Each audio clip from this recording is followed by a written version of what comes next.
안녕하세요. 주식 심화론입니다. 하방 압력에 대한 부담감을 느끼는 우리 시장. 이렇게 변동성이 좀 큰 장에서는요, 확실히 기본기 그리고 투자 철칙으로 내 중심을 잡는 게 무엇보다 중요하지 않을까 싶습니다. 가변적인 주가 시세와 뉴스에 혼란스러우시다면 오늘도 심화 강의와 함께 중심을 좀 잡고 내공을 쌓는 시간 함께 하시면 좋겠습니다. 오늘의 교수부터 만나볼게요. 오늘은 토마토 투자 클럽 최태규 전문가 함께 하겠습니다. 전문가님 어서 오세요. 네, 반갑습니다. 최태규입니다. 확실히 변동성이 큰 장일 때마다 전문가님을 만나뵙는 듯한 느낌이 듭니다. 오늘도 시장에서 봐야 될 그 핵심 포인트 강의로 준비했으니까요. 잠시 후까지 채널 고정해 주시고요. 시장 분위기부터 보겠습니다. 거래소가 빨간불로 전환이 됩니다. 낙폭 줄여가더니 상승 안착이 돼서 기대감을 높이는데요. 개별 뉴스 반영하면서 코오롱생명과학도 상한가에 접어드는 등 뉴스 여전히 크게 반영됩니다. 최희정 캐스터, 지금 변화 상황 어떤가요?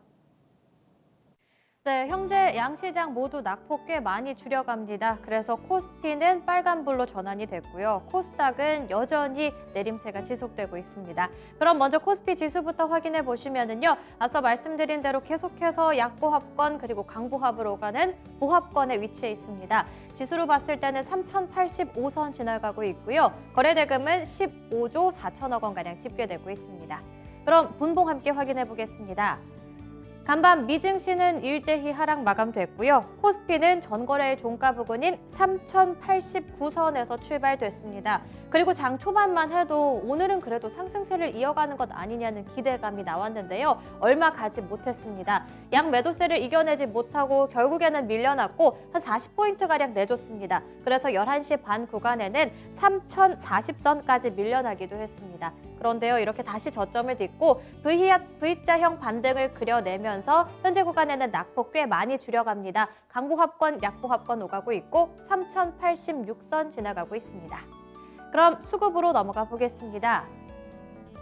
장 초반과 분위기는 비슷합니다. 다만 기관이 계속해서 관망세를 나타냈다가 현재 구간에는 매도로 방향성을 잡아나가고 있다는 점, 3,200억 원가량의 매도 우위를 나타내고 있고요. 외국인 함께 팔고 있습니다. 2,600억 원가량의 매도 우위, 반면 이 물량을 모두 개인이 담아가고 있는데요. 현재 구간에는 6천억 원가량의 매수 우위가 집계되고 있습니다. 이어서 업종별 등락 현황으로 넘어가 보겠습니다. 현재 구간에는 상승과 하락 업종의 개수 비슷합니다. 먼저 하락하는 쪽부터 살펴보시면 오늘 장에는 종이 목재 업종 계속해서 이 쿠팡과 관련한 종목들의 차익 매물이 집계되고 있습니다. 이렇게 업종 지수가 2% 육박하는 내림세가 집계되고 있고요. 철강 금속 업종이 1% 넘어가는 내림세, 그리고 통신 업종까지도 0.9%가량 조정받고 있고 뒤를 이어서는 유통과 증권 순으로 하락세를 나타내고 있습니다. 이어서 상승하고 있는 업종 함께 체크해 보겠습니다. 오늘 장에는 비금속 광물 업종이 2% 넘어가는 강세 흐름을 나타내고 있는데요. 이 안에 대다수 이름을 올리고 있는 희토류 관련주들이 오늘 장 강세 흐름을 나타내고 있는데 특징주에서 더 자세히 살펴보도록 하겠습니다. 그리고 뒤를 이어서는 운수창고 업종이 어제는 약세 흐름을 나타냈지만 오늘 장 현재 구간에는 0.8%가량 상승세를 나타내고 있고 운송장비 역시나 상승세입니다. 그리고 기계와 전기, 전자, SK 하이닉스의 힘으로 이렇게 강보합권 나타내고 있습니다. 이어서 시총 상위주에서 더 자세히 살펴보겠습니다. 현재 구간에는 혼조세를 나타내고 있는데요. 먼저 1위부터 5위 종목까지 확인해 보시면 IT 투톱의 방향성이 확실하게 엇갈립니다. 삼성전자의 경우에는 외국인 기관의 양 매도세가 더해지면서 현재 구간에도 계속해서 파란불을 켜냅니다. 약보합권이고요. 82,000원에 거래되고 있습니다. 그런데 보시는 것처럼 SK 하이닉스는 양 매수세가 집계되고 있고 계속해서 4%대 5%에 육박하는 오름세까지 집계되고 있는데요. SK 하이닉스에서는 D램 가격 그리고 호실적 전망에 대한 기대감이 쏠쏠합니다. 매출액은 전년 대비해서는 26% 증가를 노리고 있고요. 영업이익은 141%가량 증가할 것으로 내다보고 있는데요. 이렇게 D램 가격 상승 그리고 호실적 전망에 따라서 오늘 장 분위기 괜찮습니다. 4% 넘어가는 강세 흐름 집계되고 있고 13만 1,500원에 거래되고 있습니다. 나머지 LG화학은 강보합권 정도고요. 네이버도 오늘 힘 괜찮습니다. 네이버의 경우에는 네이버 페이의 후불제 결제 도입을 검토하게 되면서 고성장에 대한 기대감이 불어오고 있습니다. 외국인 기관의 양 매수세가 집계되면서 1%대 오름세가 집계되고 있고요. 현재 구간에는 39만 2,500원에 거래되고 있습니다. 이어서 6위부터 10위 종목으로 넘어가 보겠습니다. 현대차, 기아차 괜찮습니다. 현대차의 경우에는 계속해서 1에서 2%가량 상승불을 켜내고 있고요. 현재 구간에는 상승불 고점까지 높여가면서 2.3%가량 오름세를 나타냅니다. 24만 1,000원에 거래되고 있습니다.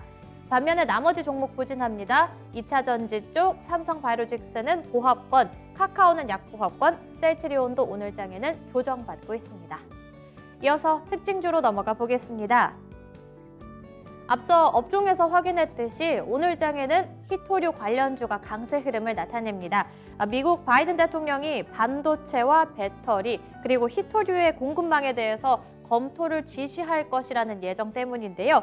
중국 정부가 이 품목을 무기화할 가능성이 높기 때문에 바이든은 해외 의존도를 검토할 예정이라고 밝혔습니다. 이에 대해서 히토류에 대한 관심이 높아진 상태인데요. 먼저 첫 번째 종목으로 유니온. 오늘 장 외국인의 매수세가 더해지면서 상한가 흐름을 나타냈고요. 현재 구간에도 24%대 급등세를 나타냅니다. 7,890원에 거래되고 있습니다. 그럼 이와 관련한 종목 유니온 머티리얼도 함께 확인해 볼 수 있겠는데요. 이 역시나 외국인의 매수세가 유입되면서 장중에는 26%대 급등세를 나타냈습니다. 하지만 현재 구간에는 상승폭은 반납된 상태고요. 저렇게 윗꼬리를 달면서 4,575원에 거래되고 있습니다. 다음으로는 티플렉스 함께 살펴볼 수 있겠습니다. 이 역시나 오늘 오전장에는 22%대 급등세를 나타냈습니다. 현재 구간에는 상승폭은 반납됐고 6%대 오름세 3,840원에 거래되고 있습니다. 마지막으로 상보의 경우에도 오늘 흐름 괜찮은데요. 이 종목의 경우에는 계속해서 3에서 4%대, 현재 구간에는 2%대 오름세를 나타내면서 2,030원에 거래되고 있습니다. 이어서 코스닥 시장으로 넘어가 보겠습니다.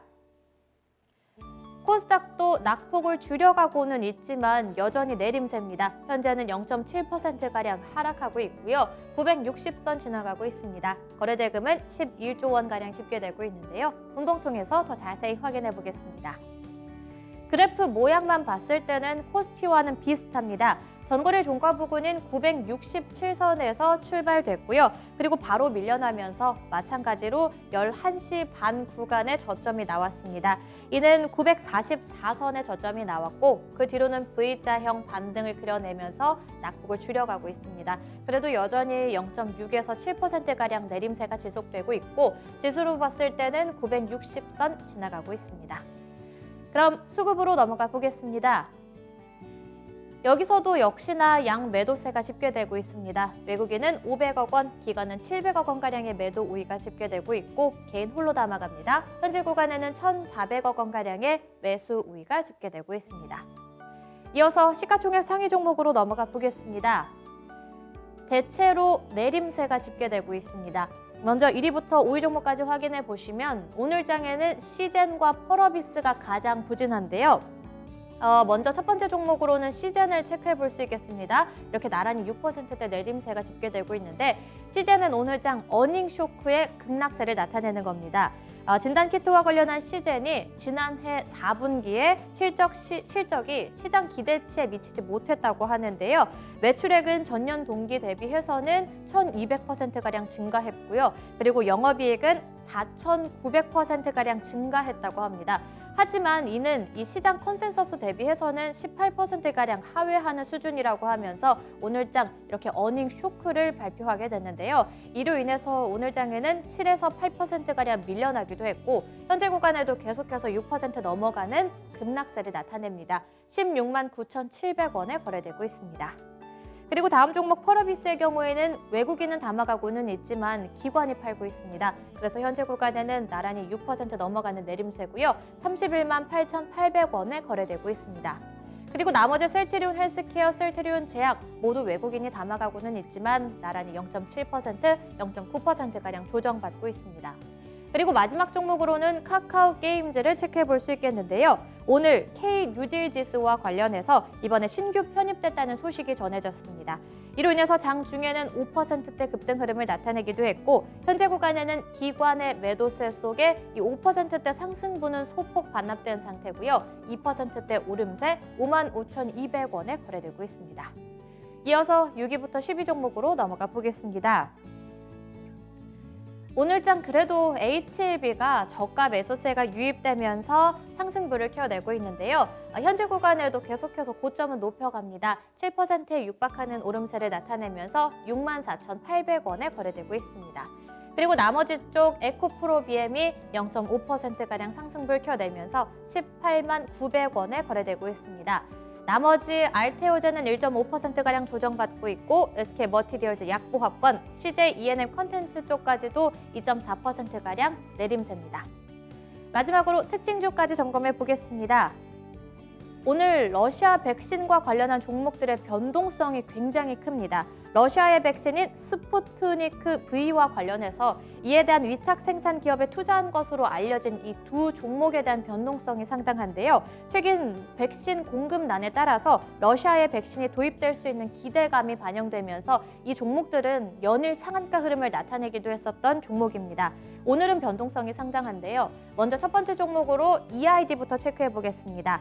어제는 하한가 종목을 나타냈던 종목, 오늘은 25%가량 급락세를 나타내면서 출발됐고요. 그러다가는 또 장중에는 13%대 급등세를 나타내기도 했습니다. 그리고 현재 구간에는 상승폭은 모두 반납한 상태, 되려 7%가량 밀려나고 있고요. 이렇게 고가와 저가의 차이가 꽤 큽니다. 현재 구간에는 중간폭은 504원에 거래되고 있습니다.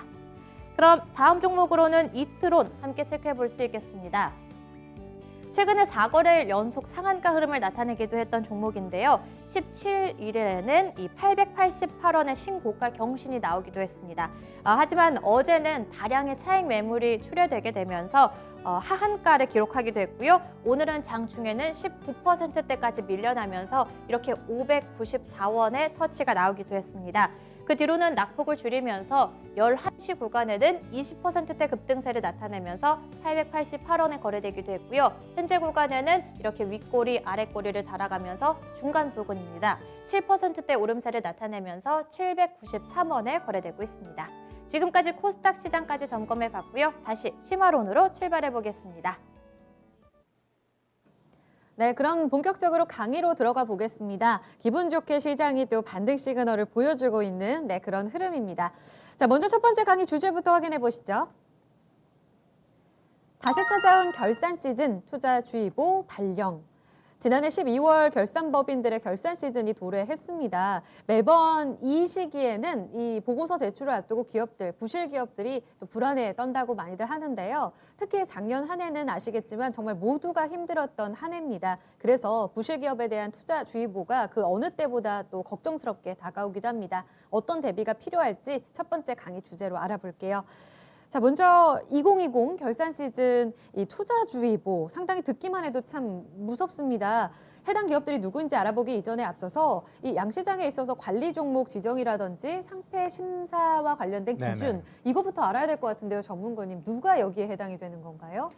네, 일단 우리 주식이라는 게 참 그렇습니다. 수익 내기가 참 어려운데 작년 연말부터 좀 매매하면서 수익 좀 쉽게 나셨죠?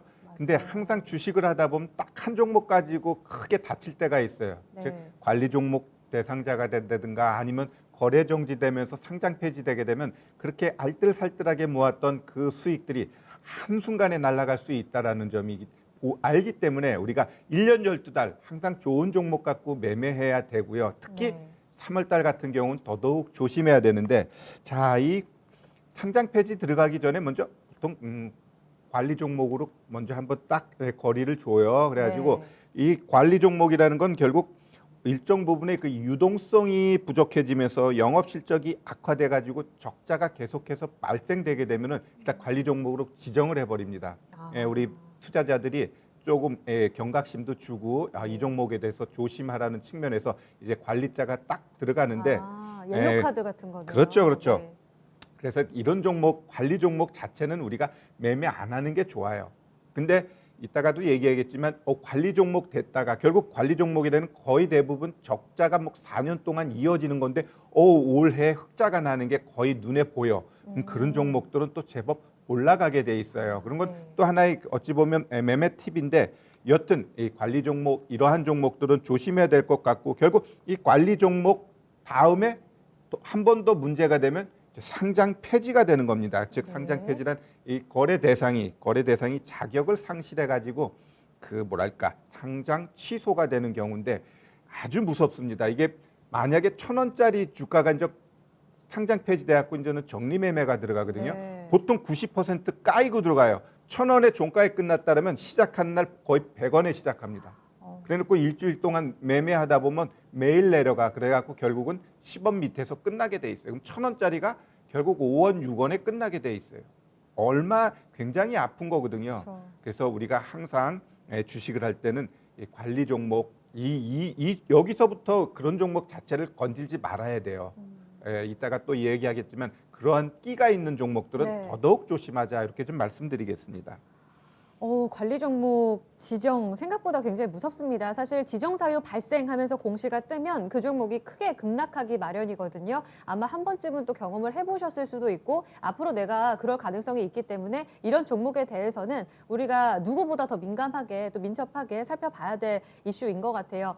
상장 폐지와 관련해서도 지금 말씀해 주신 대로 당장 휴지 조각이 될 수도 있는 그런 가능성을 품은 거잖아요. 네. 그러면 이번에는 이 기준에 해당하면 바로 다 그렇게 되는 건가? 누가 여기에 포함이 되는 건가? 라는 얘기에 대해서도 답을 좀 주셔야 될 것 같아요. 네네. 일단 뭐 작년 같은 경우 코로나로 인해서 기업들 실적이 많이 안 많이 안 좋고 좋았잖아요. 만약에 그 뭐랄까 적자난 기업들이 많아요. 특히 여행사 아니면은 또 저가 항공사들, 영화관, 카지노 아주 피부에 와 닿을 정도로 그들이 실적이 안 좋다라는 건 잘 알아요. 근데 이들은 어찌 보면은 일회성입니다. 결국 이 코로나가 회복돼 가지고 여행 많이 다니고 또 영화 보고 그러면은 그들이 최소한 적자를 탈피할 가능성은 매우 높다라는 거죠. 그리고 1년 한 번 적자가 났다 그래서 그게 관리 종목이 되거나 그러는 건 아니에요. 네. 그렇기 때문에 그들 기업이 적자가 났지만 오히려 그들이 흑자될 여건이 형성된다면 어떻게 돼요? 오히려 그들 종목들은 또 올라갈 가능성이 높기 때문에 꼭 적자가 났으니까 그 종목을 기피해야지가 아니라 누적해서 문제가 발생됐을 때 그러한 기업들을 우리가 좀 뭐랄까 조심하자 이렇게 좀 보시면 될 것 같고요. 네. 결국 우리가 이제 상패 관련된 종목군들 올해 좀 이렇게 리스트된 거 보면 네. 한 30여 종목이 나타나더라고요. 실적 부진 기업들로 네. 최근 4년간 영업 적자가 나면서 22개 기업이 있는데 그 한번 표를 제가 하나 갖고 나왔는데 네. 그 볼까요 한번? 네. 22개 기업이 나타났는데 네, 저기 4년 나타났죠. 연속 적자. 네, 4년 연속 적자되면서 관리 종목으로 지정되어 있는데 얘네들이 추가적으로 적자가 나면은 상장 폐지될 가능성이 높고 이 중에서 흑자가 전환되게 되면은 관리자 띄고서 다시 뭐랄까 그 거래도 재개되고 주가도 상승할 수 있는 그러한 모양새로 가는데 일단 상장 폐지 위기 종목 저 중에서 12개가 있는데 보면은 네. SD 시스템, J-웨이, SNW, EM 네트워크스, 유테크, 그다음에 럭슬, 스카이문 스테이크 테크놀로지, 그다음 테라셈, MP그룹, RS, 한국정밀기계, UID 이들 기업들은 좀 조심해야 될 것 같고요. 그다음에 4년 연속 적자했는데 흑자로 전환될 기업. 요런 기업들은 지금 거래가 정지되어 있는 것도 있고 거래가 이어지는 기업들도 있어요. 네. 자, 그럼 내가 한번 알톤 스포츠라는 종목을 재무 상태를 한번 차트를 한번 보여드릴게요. 예. 여기에 포함되어 있는 기업 중에 네네 하나인데요. 여기 중에 이제 요 보면은 이 알톤 스포츠 자전거 만드는 회사거든요. 네. 이렇게 이 얘네가 우리 보면은 그 자전거 공유하는 자전거 있죠. 네. 그 다 얘네가 납품한 거예요. 알톤 스포츠 쪽에서. 그러면서 얘네가 작년에는 어때요? 적자 나다가 흑자가 났잖아요. 작년 분기 기준으로는 그렇죠. 흑자 돌아. 사실 코로나에 이쪽 수혜 보지 않았나요? 다들 자전거 타고 나갔다, 개별 활동했다라는 이야기 많더라고요. 그래서 이 종목이 오히려 이 차트를 보면은 예쁜 올랐어요. 모습을 연출하고 있어요. 자, 아. 관리 종목인데도 불구하고 내가 가장 좋아하는 차트 흐름을 보여주고 있죠. 자, 보시면은 여기서 이게 이쁜 자리예요. 왜? 정배열되면서 60, 20, 15가 다 어떻게 돼요? 정배열을 뻗어버렸거든요. 그러면서 주가라는 건 뭐예요? 계속 올라가지 않아요. 그러면 이전 고점을 보고서 일단 단기 목표가를 잡으면 어떻게 돼요? 편안하게 고점 만들어 버린단 말이에요. 그러면은 결국 20일 아니면 60일 그 중간 여기에 예쁘게 왔죠. 그러면 내가 여기서 샀어. 성질이 급해서. 그러면은 여기서 한 번 더 산다라는 생각하면 되는데 안 왔어요. 그럼 내 매수가가 여기더라도 어때요? 그 다음 목표가를 향해서 얘는 가게 돼 있는 거예요. 결국 여기서 샀더라도 여기서 또 차익이 나오죠. 그러면 이렇게 그러면 알턴 스포츠 같은 경우는 내가 이렇게 뭐랄까 추천하는 건 아니고요. 결국 네. 이러한 흐름 속에서도 우리가 주가를 뭐랄까 종목을 찾고 또 봄 되면 어떻게 돼요? 또 코로나가 어느 정도 또 뭐랄까 잠잠해지면서 야외 활동을 하게 되면은 이들 종목들에 대한 기대감이 또 생길 거 아니에요? 그럼 얘는 관리 종목 탈피하면서 한 번 올라가고 또 봄 되면은 또 야외로 나갈 거야 하면서 자전거 이러한 것들이 한번 붐이 일어날 수 있기 때문에 결국 이런 식으로 종목을 적자가 계속 나면서 흑자로 바뀌는 이러한 종목들도 우리가 매매를 할 때 필요하다. 꼭 적자 나니까 상장 폐지될 종목은 조심해야지. 그러나 내가 이 종목을 딱 타겟팅했다 하면 회사에 전화해 보는 거예요. 전화해 가지고 주식 담당자하고 관리 탈피합니다 이렇게 이야기는 하지는 않아요. 그들도. 네. 그러나 어떤 분위기를 보면 얘가 탈피하는 게 확실하구나. 그리고 또 뉴스화에 대해서 이렇게 나오면 네. 이런 종목들은 더 갈 수 있구나라는 네. 것을 우리가 알아야 될 것 같고요. 네. 자, 그다음에 이제 오히려 이제 3년 연속 영업 손실이 나면서 올해 적자가 되면 어떻게 돼? 4년 되니까 또 관리 종목이 될 수 있겠죠. 그쵸. 자, 네. 그럼 또 이런 종목들은 누가 있을까요? 또 조심해야 돼요. 자, GV, 네이블, 서진 오토모티브. 동방성기, 동훈 아나텍, 미래 SCI, 서진 오토모티브, 소리바다, IS 이커머스, AB 프로바이오, 그다음에 이미지스, 투비소프트, 대한 그린파워, 코롱 생명과학. 자, 이런 종목들은 오히려 또 조심해야 될 필요가 있다. 이런 종목들은 의외로 막 종목 변동성이 심하면서 우리 개인 투자자들 하여금 막 훅하게 해요. 네. 만약에 오늘 같이 하락하는데 이런 종목들이 팡팡 치고 가면 어머 하면서 이런 종목을 사게 되는데 이랬을 때 오히려 더 크게 네. 다칠 수 있다라는 점. 네. 이런 종목은 조심하자 이렇게 좀 말씀드리겠습니다. 해당되는 기업들 리스트를 딱 보니까 마음이 좀 무겁습니다. 그러니까 옐로 카드를 받았고 여기에서 레드 카드로 완전히 넘어가서 진짜 주의보로 넘어가는 종목이 있는가 하면 가까스로 살아남는 흑자로 전환된 기업들은 여기서 또 추려낼 그런 팁들이 좀 함께 나왔습니다. 지금 정지된 종목들도 리스트에 보니까 꽤 많고요. 투자 관리에 들어가면서 변동성 커지는 종목들도 꽤 많아서요. 좀 간단하게 팁을 먼저 들어봤습니다. 그리고 조금 전 마지막 리스트에서요. 3년 연속 영업 손실이면서 이들 종목은 좀 위험할 수 있다고 말씀하셨잖아요. 이 중에 오늘 코오롱생명과학이 갑자기 좀 튀어 올라서 이거 잠깐만 좀 여쭤보고 가고 싶습니다. 전문가님 오늘 인보사 성분 조작 사건과 관련해서 그 임원들이 1심에서 무죄 선고받았다라는 뉴스 전해지면서 지금 코오롱생명과학 상한가 같거든요. 지금 60일선 돌파가 나오는데요. 사실 뭐 펀더멘털 측면에서 보면 지금 굉장히 위험하게 관리 종목 지정될 우려까지 있어서 걱정인데 뉴스에 이렇게 튀어오를 때 어떻게 해야 돼요? 지금 시장이 가장 지금 보시면 아시겠지만 오늘 이렇게 하락할 때 종목들 빵빵 튀는 게 뭐예요? 재료의 어떤 뉴스에 의해서 움직입니다. 오늘 히토류 관련돼서 유니슨 형제, 그다음에 티플렉스 이런 종목들이 결국 전혀 뭐 아무 관계는 있지만 결국 그 바이든이 히토류 이야기하면서 이들 종목이 막 상한가 가고 튀고 올라간단 말이에요. 이 코롱 생명과학도 변한 건 없어요. 그냥 무혐의 뭐 이런 거 하나로 상한가 갔기 때문에 이걸 매매해서는 안 되고 네. 오히려 갖고 있는 분들은 기회를 봐서 빠져나갈 타이밍으로 잡아야 돼요. 알겠습니다. 이렇게 가다가 어느 순간에 거래 정지 팍 나와버릴 수 있어. 그러면 빼도 박도 못해요. 거래 정지 빵 돼버리면 몇 개월 갔다가 거기서 아이고 정리 들어갑니다. 그러면 어떻게 돼요? 지금 27,000원이죠. 얘가 만약입니다. 거래 정지가 지금 딱 됐어. 그러면 6개월 있다가 얘 상장 폐지 한대. 그럼 얘 시작 얼마 하는 줄 아세요? 한 2,000원에 합니다. 27,000원짜리가. 그러면 2,000원에서 일주일 동안 얘 그냥 100원 밑으로 떨어지게 돼 있어요. 계속 떨어집니다. 예, 이 상폐하는 종목들은 딱 첫날만 이것만 또 매매하는 아주 고약한 사람들이 있는데 첫날 무지하게 변동성 주면서 네. 해먹어요. 그럼 둘째 네. 날부터 계속 빠지게 되어 있어요. 그래서 이 코로 생기면과 잠깐 들어갔지만 이 종목을 쫓아간다라는 건 내가 봤을 때는 그냥 없어도 될 돈이야 라고 한다면 모르겠지만 내가 진짜 소중한 돈이야 네. 라고 하면 굳이 이런 종목 접근한다라는 건 제가 봤을 때는 논리적이지 않다 이렇게 말씀드리겠습니다. 오히려 지금 뉴스는 탈출 기회다 이렇게 정리할 수 있겠습니다.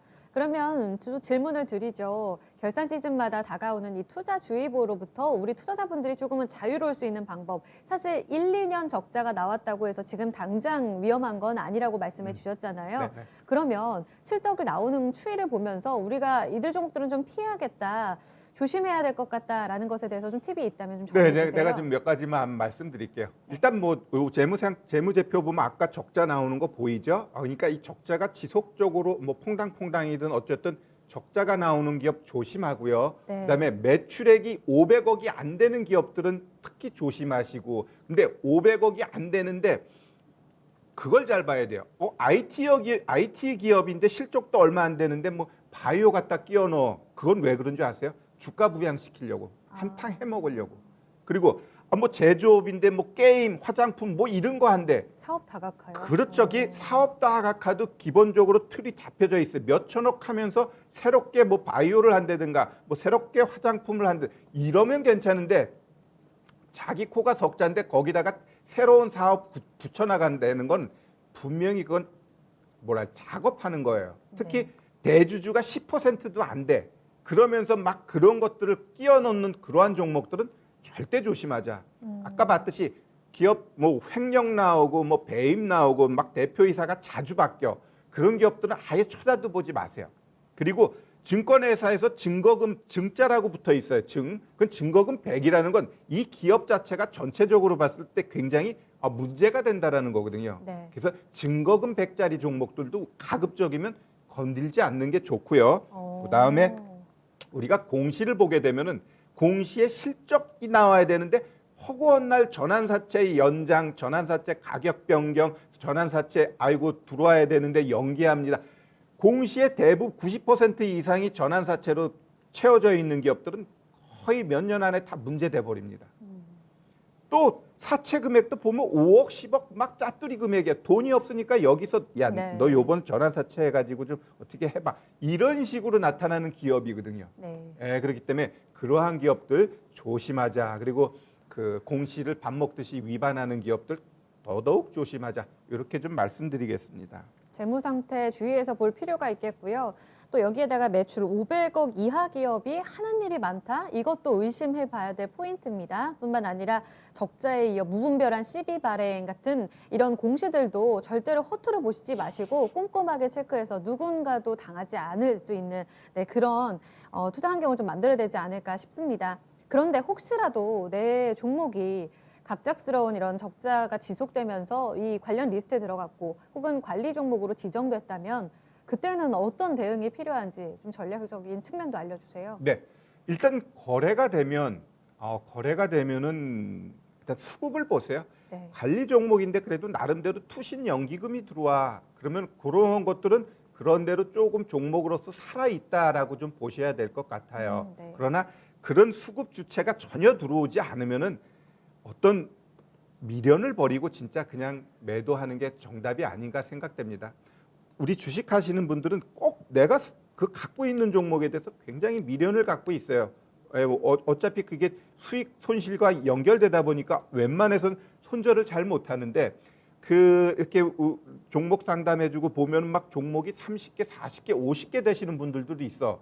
보면은 일단 차익 나면 매도는 하는데 손실이 나면 매도를 못해요. 왜? 올라갈 것 같거든. 그러니까 자꾸 그러한 것 때문에 그걸 갖고 있다 보면 종목이 자꾸 쌓이다 보면 어떻게 돼요? 내가 연준도 아닌데 돈이 없어져 버려요. 그럼 계속 그냥 그 종목 갖고 멍하니 바라볼 수밖에 없는데 특히 이 관리 종목 가능성이 있고 대상인 종목들은 아예 쳐다보지도 말고 내가 그런 종목을 갖고 있다고 한다면은 반드시 매도하자. 왜? 내가 항상 강조하고 있는 건 뭐냐면요. 장이 끝났어. 장이 끝났는데 내가 이 종목 가지고 왠지 내일 기대감이 되면 잘 산 종목이에요. 네. 근데 장이 끝났는데 이 종목만 보면 불안해. 어떻게 될지 몰라. 그랬을 땐 그런 종목은 과감하게 매도하세요. 그게 이 정신 건강에도 좋고요. 이 주식이 뭐예요? 내 생활을 윤택하고자 하는 건데 왜 그 종목의 노예가 돼가지고 하루하루를 힘들게 살아요? 2200개 종목 중에 분명히 좋은 종목 3분의 1은 좋은 종목들이거든요. 그들 종목을 찾아가지고 기대감을 갖는 종목을 매매하자 이렇게 좀 말씀드리겠습니다. 네, 결단이 필요한 때도 있는 것 같아요. 주식에서 다양한 경험은 결국 내 내공이 된다고 하지만 투자자로서 절대 경험하고 싶지 않은 한 가지가 바로 상장폐지 정리 매매입니다. 우리가 이런 주의보로부터 조금은 자유로워지기 위해서는 조금 발빠르게 이런 기준들을 미리 알고 대비하는 그런 태도가 필요한 것 같습니다. 첫 번째, 이 투자 주의보에 대한 우리들의 대비에 대해서 강의 주제 살펴봤습니다. 두 번째 강의로 넘어가 보겠습니다. 기대 인플레이션 정말 증시의 악재일까요? 전 세계적으로 인플레이션, 이 물가 상승, 경기 회복과 관련된 이야기는 정말 가장 큰 화두인 것 같습니다. 금리에 민감해지고 있는 이 시장을 보더라도 정말 기대 인플레이션의 상승이 시장엔 악재인가에 대해서 좀 답을 찾아볼 필요가 있을 것 같습니다. 그래서 준비한 두 번째 제목이 되겠습니다. 전문가님, 백신 접종 때문에 경기 회복 기대감이 올해 정말 가장 큰 키워드 중에 하나인 것 같은데요. 기대 인플레이션이 6년 6개월 만에 최고치를 썼다고 합니다. 네네. 인플레 이야기는 참 많이 들었는데 이 기대 인플레이션이 뭘까? 이 내용부터 좀 알려주세요. 네네네네. 자, 먼저 인플레이션이라는 뭐냐? 화폐 가치가 떨어지면서 전반적으로 물가가 올라가는 현상을 우리가 인플레이션이라고 한다면 네. 기대 인플레이션은 향후 미래의 물가 상승률이 어떻게 올라갈 거야라고 하는 그냥 그 기대자를 하나 더 붙였다. 이렇게 좀 이해하시면 될 것 같네요. 알겠습니다. 진짜 실제로 그러면 인플레이션뿐만 아니라 기대 인플레이션이 꾸준히 좀 오르는 상황인 건가요? 그러니까 물가 상승률에 대한 미래 전망치 같은 거잖아요. 기대 네네. 인플레이션이 네네. 6년 6개월의 최고치라고 하는데 실제로도 그런 흐름이 맞는 건가요, 지금? 네, 일단 우리 그 인플레이션 차트 내가 하나 갖고 나왔는데 한번 네. 볼까요? 인플레이션 익스펙테이션 하나 차트 내가 갖고 왔을 텐데 그 보시면은 네. 최근에 2.35 그 이상 올라가면서 이전의 고점을 치고 올라가고 있어요. 이렇듯 기대 인플레이션이 올라가고 있는데 네. 이러한 부분은 결국 우리가 10년물 미국 국채 그거하고 우리가 좀 연동해서 봐야 될 것 같아요. 좀그 먼저 10년물 국채가 나오고 있네요. 이거 10년물 국채인가요? 네네네네. 자, 우리 10년물 국채 같은 경우는 2018년도까지 우리 2018년도를 한번 보면 그때 1월 10일 날 3.149%까지 갔어요. 국채가 3%까지 올라갔어요. 그래서 그 당시에 2018년도에 우리 증시가 엄청나게 올라갔을 때 이 10년물 국채가 3.2%, 3.3% 가면은 시장은 급락할 거야 이렇게 이야기를 많이 했어요. 왜냐하면은 그런 거예요? 안전한 국채도 3% 이상을 수익을 주는데 주식 시장에서 3% 이상 수익이 안 나온다면 오히려 국채를 한다는 채권으로 그러죠. 가겠다. 네. 네. 그렇기 때문에 이 국채 금리가 그 당시에 엄청나게 올라갈 때 다행히 트럼프가 미국, 중국하고 무역 분쟁이 일어나면서 저절로 떨어지면서 이 10년물 국채도 같이 하락했습니다. 최근에 0.318%까지 내려갔다가 지금은 이제 그러네요. 1.3%까지 왔잖아요. 네. 즉 바닥에서 거의 4배가 올라갔어요. 그러면 여기서 우리가 알아봐야 될 부분 결국 이 10년물 국채가 현 상태에서 크게 문제가 되느냐라고 했을 때 그렇지는 않아요. 얘가 1.5, 1.7, 2% 이렇게 됐을 때 이제 문제가 되는 거죠. 왜?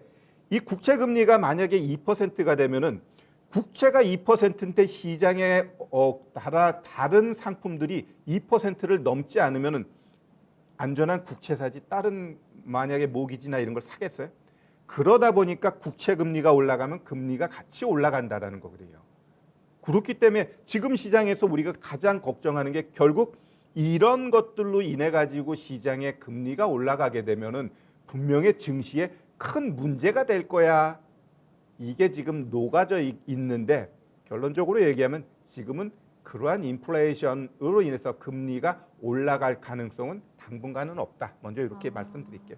10년물 국채 금리가 사실상 이 가이드라인을 잡고 있는 거나 다름없기 때문에 실제 금리가 여기에 따라 뒤따라 올라가게 되고 그렇게 되면은 결국 증시에는 악재로 작용하는 게 아닐까 이런 심리가 시장에 지금 발목을 잡고 있다. 이 말씀을 먼저 해주셨어요. 그리고 지금 차트를 보면 5년물 미 국채 브레이크 이븐 인플레이션 금리 이렇게 말씀해 주셨는데 이 기대 인플레이션이 지금 훅 뛰어오르면서 거의 1월 수준까지 상승한 모습이 지금 나오고 있거든요. 이 그림을 보면서 여쭤보고 싶어요. 지금 딱 그러니까 1월 20 후반부부터 해서 증시도 아주 공교롭게도 거의 힘을 못 쓰고 있잖아요.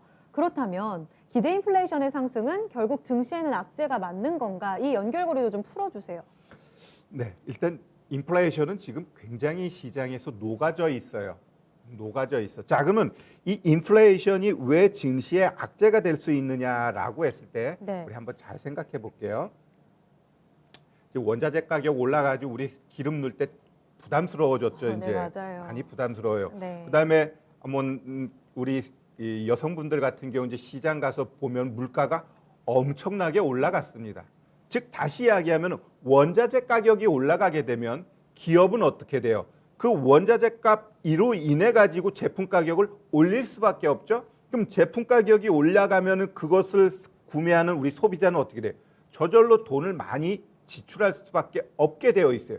결국 이러한 과정으로 인해 가지고 물가가 올라가니까 결국 인플레이션이 발생하고 그러면 지금 우리가 피부로 느끼는 주변 환경으로 봤을 때 인플레이션이 맞아요, 안 맞아요?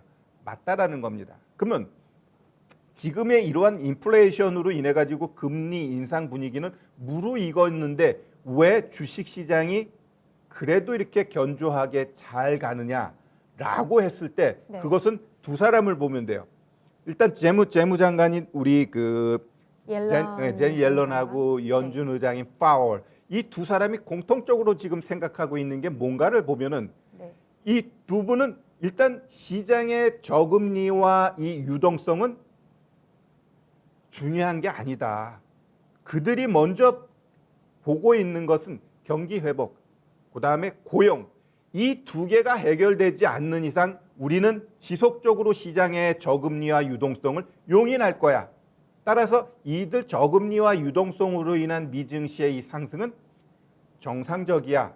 라고 해석을 해버리니까 주식시장이 어때요? 투심이 안 죽는 거예요. 지금 시장에서 가장 불안한 건 금리 인상인데 이 두 사람이 안 올리겠다라는데 왜 거기다 대놓고 금리 인상 걱정을 하나 이거죠. 다시 이야기하면 결국 내가 보고 있는 시장도 상단은 근데 우리 시장 같은 경우는 특히 막혀 있는 게 5월 3일 공매도로 인해 가지고 시장이 올라가기는 어려워요. 허나 그렇다고 급락해서 죽지 않는다라는 거지. 네, 네. 오늘 시장도 이렇게 변동성을 보여주고 있는 네. 것은 결국 시장이 견조하다는 것을 우리가 아셔야 될 것 같습니다. 물가가 계속해서 오르게 되면 결국은 원래 연준에서는 한 2%를 받기 때문에 뭐 3분기에는 3%까지 오른다는 얘기도 하잖아요. 이 때문에 증시에 악재일 수는 있지만 당장 증시가 흔들리지 않는 건 이쪽에서 인내심을 갖겠다는 발언을 했기 때문에 그래도 우리가 버티고 있는 거다. 그러면 결국은 금리 인상과 관련된 시그널이 증시의 결론적으로 악재라는 건데 연준 쪽에서는 언제쯤 이 인플레이션을 인정하게 될까요?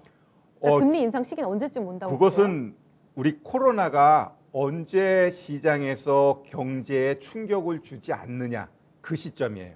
코로나가 종식되는? 종식이 되든 치료제가 나오든 백신이 모두 이렇게 뿌려지든 뭔가 코로나로 인해서 경제에 충격을 주지 않고 이제는 정상적으로 코로나를 뺐는데 경제가 안 좋아 그러면 악재이지만 코로나를 뺀 경제가 자생적으로 갈 수 있고 거기에 정상화된. 그렇죠. 그러면서 고용이 제대로 될 때 그때는 연준이 계속 던집니다. 바로 금리 인상 안 해요. 얘네는 한 번씩 던져줘요.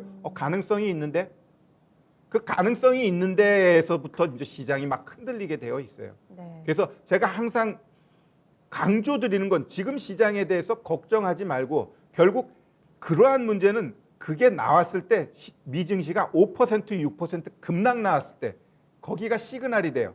시스템이 붕괴돼 버리는 거지. 빅스 지수가 막 올라가면서 시장이 프로그램에 의해서 브레이크가 안 걸리면서 빠지게 되어 있어요. 그러한 문제는 나타나게 될 것이라 난 좀 보고 있고요. 그 네. 시점을 빠르면 하반기 아니면 내년 뭐 이 정도로는 좀 네. 보고 있습니다. 빠르면 하반기만 돼도 지금 굉장히 불안하거든요. 그 불안감이 지금 이미 시장 투자 심리에 어느 정도 반영됐던 거다라고 볼 수 있겠습니다. 하지만 말씀해 주신 것처럼 당장 물가가 크게 올라도 금리 인상 시기가 다가오진 않을 거다. 이런 말씀을 재차 반복적으로 해주셨어요. 그러면 당장 지금 시장에서 단기적인 변동성이 될 수 있는 신호로는 우리가 어떤 포인트들을 봐야 될지도 궁금합니다. 기관 수급 잘 보자 하셨는데 지금 뭐 몇 주 내내 계속 팔고 있는 이런 분위기라서요. 계속 수급 시그널과 더해서 봐야 될 악재 신호는 뭐가 있을까요? 그 지난주였죠. 막 외국인이 막 7천억 두 번씩 사니까 외국인이 귀환했다라면서 호들갑 떠는 사람들 내 많이 봤는데 외국인이 지금 시장에서 연속적으로 사는 걔네들 수급 주체가 아니에요. 네. 걔네들은 저점에서 사서 단기 트레이딩하고 빠져나가는 수급 주체입니다. 그럼 시장의 변동성을 가장 잘 볼 수 있는 건 환율이에요. 환율이 갑자기 급등하면은 조심해야 되고요. 지금 보면 환율이 졸졸졸졸. 네. 지금 현 시점에서의 환율이 지금 어떻게 나타나고 있나요? 보면은 일단 오늘 환율 하락하고 있잖아요. 네, 그러니까 다시 시장이 꺾이네요. 올라가는 겁니다. 네.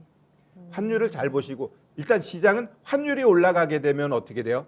시장은 하락하게 돼 있어요. 원화가 그만큼 약세니까 시장도 힘이 없는 거거든요. 네. 그래서 일단 기본적인 바로미터는 우리가 원달러 환율 보시고요. 일단 수급은 그 외국인 그다음에 금융투자 개인 이 셋의 싸움이고 연기금은 빼버리세요. 어차피 계속해서 팔 거예요. 이들은 내가 봤을 때 시장이 뭉개지는 하반기 뭐 그때쯤이네 돼 가지고 밑에서 받쳐주면서 네. 갈 가능성이 높고요. 그러면 지금 시장에서는 일단 박스 흐름이 가니까 네. 박스 흐름이 가니까 막 공포 주면서 고점 대비 한 8% 오늘도 한 4% 빠졌더라고요. 한 3일 빠지면서 네. 그래놓고 지금 반등 나오잖아요. 네. 그렇기 때문에 일단 내일 같은 경우 미국 만기일이기 때문에 변동성을 줄 텐데 미국이 한 번 더 빠지면 월요일 날 우리도 한 번 또 빠지게 돼 있어요. 네. 그래서 일단 다음 주까지는 어느 정도 어찌 보면 하락하게 되면 저점 나올 수 있고요. 오늘 이러한 흐름에 의해서 내일 미증시가 상승하게 되면 다음 주 월요일은 상승할 가능성이 있다 이렇게 좀 보여지네요. 알겠습니다. 환율 공매도 수급 연동해서 좀 살펴볼 필요 있겠고요. 가장 중요한 거는 일단 미증시의 흐름 순차적으로 좀 보자라는 말씀도 해주셨습니다.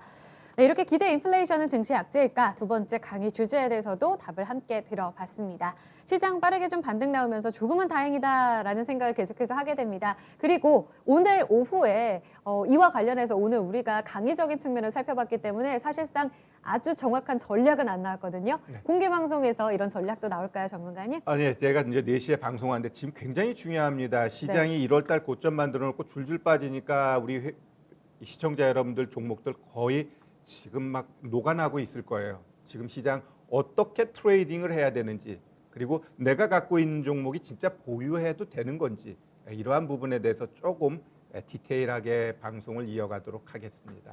횡보장 승리 비법이 공개됩니다. 오늘 오후 4시 장 마감하고 나서 최태규 전문가의 무료 공개 방송 토마토 투자 클럽으로 들어오셔서 바로 만나보시기 바랍니다. 강의는 마무리 지어야겠네요. 전문가님 오늘 고맙습니다. 네, 감사합니다. 종목에 대한 고민은 저희 오늘 밤 미스터 진단에서도 풀어낼 수 있습니다. 답답하신 분들 지금 미리 신청 주세요. 전화번호는 02-2128-3388번 열려 있습니다. 원하시는 전문가에게 맞춤형 진단 받을 수 있는 기회니까요. 주저 마시고 장 마감 전에 미리 전화 주시기 바랍니다. 주식 심화론 저희가 준비한 내용 여기까지입니다. 투자 판단에 도움될 수 있는 내용들 함께 전해드렸고요. 이 내용은 특정 종목의 상승 하락을 보장하진 않습니다. 이대로만 마무리되면 참 좋겠네요. 남은 시간 좀 더 힘내세요.